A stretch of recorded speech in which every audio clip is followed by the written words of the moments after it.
भाग नंबर 14। भाग नंबर 14 शुरू करने से पहले दोस्तों से रिक्वेस्ट है, आप हमारे चैनल पे पहली बार कहानी सुन रहे हैं तो हमारे यूट्यूब चैनल को सब्सक्राइब जरूर कर लीजिएगा और ऑल बेल आइकन को जरूर दबा लीजिएगा ताकि आपको एक से एक बढ़कर कहानी सुनने के लिए मिलती रहे। दोस्तों, कहानी अच्छी लगे तो लाइक करें और कमेंट करें और अपने दोस्तों में शेयर करें। दोस्तों, आपका सब्सक्राइबर, आपका लाइक और आपका शेयर हमें मोटिवेशन मिलता है, तो हमारे YouTube चैनल को सब्सक्राइब करना बिल्कुल भी मत भूलिएगा। शुरू करते हैं खूबसूरत शैतानी शीशे का भाग नंबर 14। सुनते रहिए हमारे साथ। सुबह हो चुकी है और गुरुजी अपने गुरु स्वामी केशवदास जी के साथ उनके घर में आता है।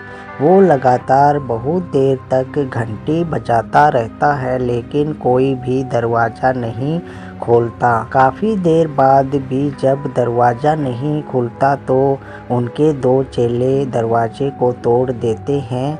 अब वो सभी अंदर आकर देखते हैं कि घर में कोई भी नहीं है। घर का सारा सामान भी अस्त व्यस्त है। वो अब पीहू के कमरे में जाते हैं और देखते हैं कि वहाँ भी कोई नहीं है।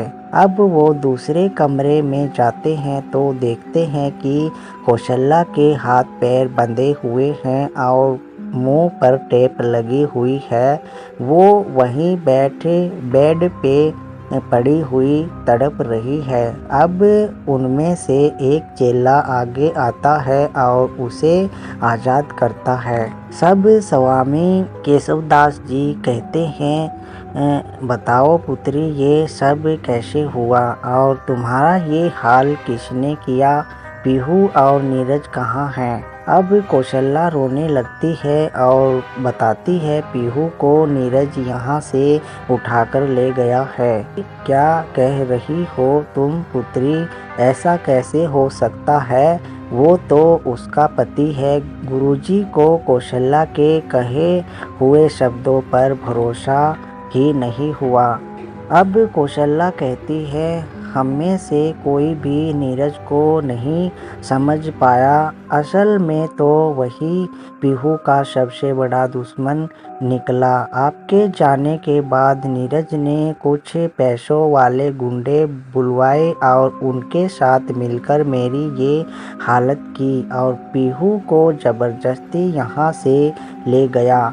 मैं भी नहीं जानती कि वो पीहू को कहाँ लेकर गया है, बस जाते इतना कहकर गया, मेरे रहते तुम में से कोई भी मेरे बच्चे को नहीं मार सकता है। ये सब बताकर कौशल्या बुरी तरह से रोने लगती है। वहीं ज़मीन पर बैठ गई वो बिल्कुल निढाल सी हो गई। उसे रह कर पीहू की चिंता होने लगी। अब गुरुजी दूसरे कमरे में जाते हैं ये देखने कि वो शीशा वहाँ है या नहीं। वो देखते हैं कि बाकी सारी चीज़ें अपनी जगह पर ही हैं लेकिन सिर्फ वो शीशा गायब है। अब वो समझ चुके हैं कि पीहू की जान को खतरा है। वो सब कौशल्या को तसल्ली देते हुए कहते हैं कि तू चिंता मत कर पुत्री, मैं अपने मंत्रों की शक्ति से जल्द उनका पता लगाने की कोशिश करूँगा। तुम हिम्मत से काम ले और बिल्कुल भी निराश ना हो।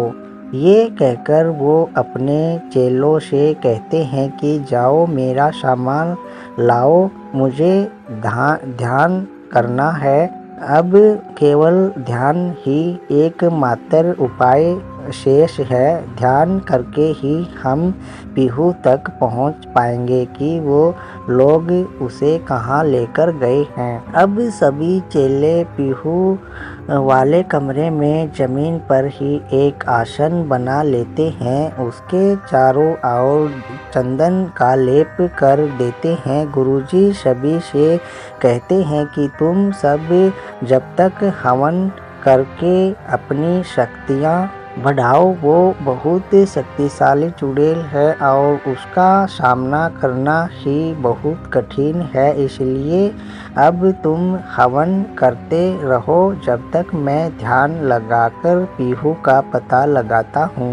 वैसे भी अब ज़्यादा समय नहीं बचा है हमारे पास। ये कहकर स्वामी केशवदास जी उसी आसन पर बैठ जाते हैं और एक माला गले में पहनते हैं और एक दूसरी हाथ में लेते हैं, माथे पर लाल रंग का तिलक लगाते हैं और मंत्र पढ़ना शुरू कर देते हैं। नमो शतवन शताता मंत्र पढ़ना शुरू कर देते हैं। गुरुजी कई घंटे तक लगातार बिना कुछ खाए हुए इसी मंत्र का जाप करते हैं, तो दूसरी और कौशल्या और बाकी सभी मिलकर हवन कर रहे हैं, जिससे उन सभी को ईश्वर का आशीर्वाद मिल सके, क्योंकि ईश्वर के आशीर्वाद में बहुत शक्ति होती है। उनका आशीर्वाद मिल जाए तो असंभव काम भी संभव हो जाता है। इस तरह